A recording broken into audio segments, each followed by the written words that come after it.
बहुत दूर कितना दूर होता है। यह अभिनेता और लेखक मानव कौल की एक किताब है। किताब हिंदी युग्म ने प्रकाशित किया है। बहुत दूर कितना दूर होता है मानव कौल का एक यात्रा वृत्तांत है। मई जून 2019 में मानव कौल ने यूरोप के शहरों की यात्रा की। मानव कौल लंदन, फ्रांस जैसी अनेक जगहों पर गए। इन जगहों पर मानव जिन शहरों में ठहरे, जिन लोगों से मिले, जिन अनुभवों से दो चार हुए, उन विषयों के बारे में मानव कौल ने इस किताब में लिखा है। तो चलिए शुरू करते हैं मानव कौल की इस किताब बहुत दूर कितना दूर होता है का रिव्यू और देखते हैं कि उन्होंने क्या लिखा है इस किताब में।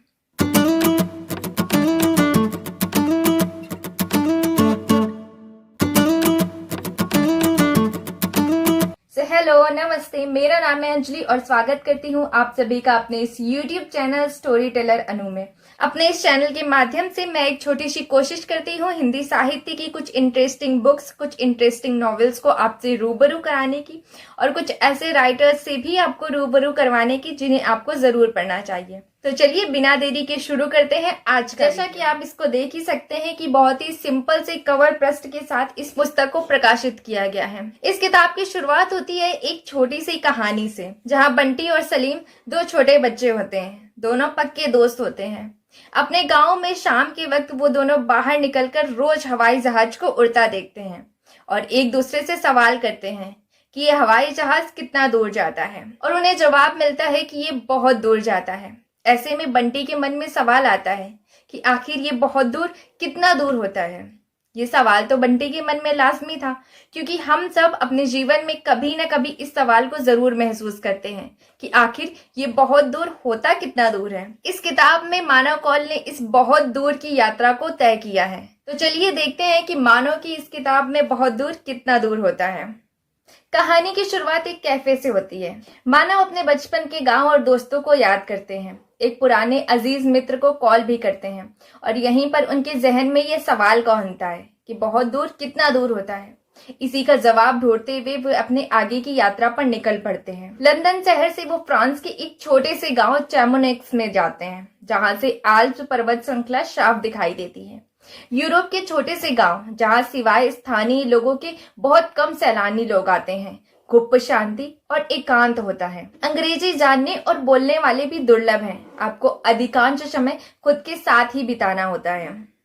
ऐसे में आप खुद के साथ रहना शुरू कर देते हैं और यकीन मानिए, खुद के साथ रहना सच में काफी मुश्किल होता है। कोरोना की वजह से हर जगह लगे लॉकडाउन में हमने ये बात तो समझ ही लिया है। मानव इन छोटे गांवों में भी रहने की जगह खोजते हैं। ऐसा बहुत कम होता है कि कोई आपको अपने सफर का हमसफर बना ले। किसी की यात्रा का हिस्सा बनना उस व्यक्ति को समझने और उसके जीवन से जुड़ने का एक तरीका होता है। यह यात्रा बहुत ही खूबसूरत थी। मैं भी हर उस जगह गई जहां मानव थे, हर वो कैफे देखे जहां मानव ने कॉफी पी और मैंने क्रोसाइंट देखा। सच कहूं तो इसके बाद विदेशी ब्रेकफास्ट के बारे में भी मैंने बहुत कुछ पढ़ा। मानव ने पूरी कोशिश की है कि वह इस यात्रा वृत्तांत को जबरदस्ती आकर्षित ना बनाए। उनकी यात्राओं में महसूस की हुई बोरियत, अकेलापन, सुनसान दोपहरी और खाली रातें उसी तरह दर्ज की गई हैं जैसे असल में घटी थी। और यही बात इस किताब की खूबसूरती है, क्योंकि जब वास्तविकता में यात्रा में कुछ ज्यादा नहीं हो रहा था, तब मानव के दिमाग में काफी चीजें घट रही थी। एक तरीके से मानव दो यात्राओं में प्रवास कर रहे थे। इस किताब में मानव ने उन चंद किरदारों और उनके साथ बिताए हुए दिनों को काफी खूबसूरती से परोसा है। जंगहे, कैथरीन, ली वॉन, एलेक्स और मर्सिया के साथ गुजारे वो दिन काफी सरलता के साथ लिखे गए हैं। इस यात्रा वृत्तांत को पढ़ते हुए कई बार ऐसा लगता है जैसे आप सचमुच यूरोप की यात्रा कर रहे हैं। मानो अपनी भावनाओं को शब्दों में ऐसे पिरोते हैं मानो सब कुछ आपके साथ ही घटित हो रहा हो। ये किताब जीवन के एक हिस्से में पूरा जीवन समेटे हुए है। बहुत कम लोग इतनी ईमानदारी और खूबसूरती के साथ मन की सारी भावनाओं को कागज पर उतार पाते हैं। मानव कौल वाकई एक बहुत ही कुशल लेखक है।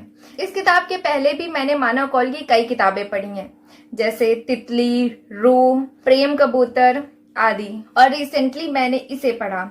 वाकई बाकी सारी किताबों की तरह ये किताब भी बहुत ही अच्छी है। अगर आपको भी यात्रा वृत्तांत पढ़ने का शौक है तो इसे जरूर पढ़ें, आपको काफी ज्यादा पसंद आएगी। रिव्यू खत्म करने से पहले मैं कुछ लाइनें इस किताब के बारे में जरूर कहना चाहूंगी जो मानव कौल ने इस किताब में लिखी हुई हैं। बहुत बड़े आकाश में भी हम अपने हिस्से का आकाश चुग लेते हैं। देखने के लिए हम बहुत खूबसूरत और बड़ा आसमान देख सकते हैं, पर जीने के लिए हम उतना ही आकाश जी पाएंगे जितने आकाश को हमने अपने घर के खिड़की से जीना सीखा है।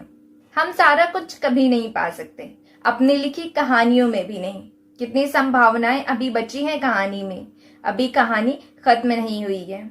कुछ तार कभी टूटते नहीं हैं, कितनी भी कोशिशें क्यों ना कर लें, उन्हें लाख आश्वासन भी क्यों ना दे दें कि अभी तोड़ रहे हैं, पर बाद में गांठ बांधकर फिर से जोड़ सकते हैं, पर वह मानते नहीं हैं। और अंत में मैं यही कहना चाहूंगी कि मानव कौल जी ने इस यात्रा वृत्तांत में यूरोप के कई सारे शहरों को एक्सप्लोर किया हुआ है। तो अगर आप भी यात्रा वृत्तांत पढ़ने के शौकीन हैं, तो मानव कौल जी का ये यात्रा वृत्तांत बहुत दूर, कितना दूर होता है, जरूर पढ़िए। इनकी लेखनी में एक जादू है जो अपने साथ साथ आपको भी यूरोप की यात्रा पर ले जाएगी। तो जाइए, इसे खरीदिए और बस पढ़ डालिए और मुझे कमेंट करके जरूर बताइए कि आपको ये यात्रा वृत्तांत कैसा लगा। तो चलिए, आज की वीडियो में बस इतना ही। अब मिलेंगे किसी और वीडियो में, किसी और बुक या किसी और नॉवेल के साथ। सो तब तक हंसते रहिए, मुस्कुराते रहिए और बस पढ़ते रहिए।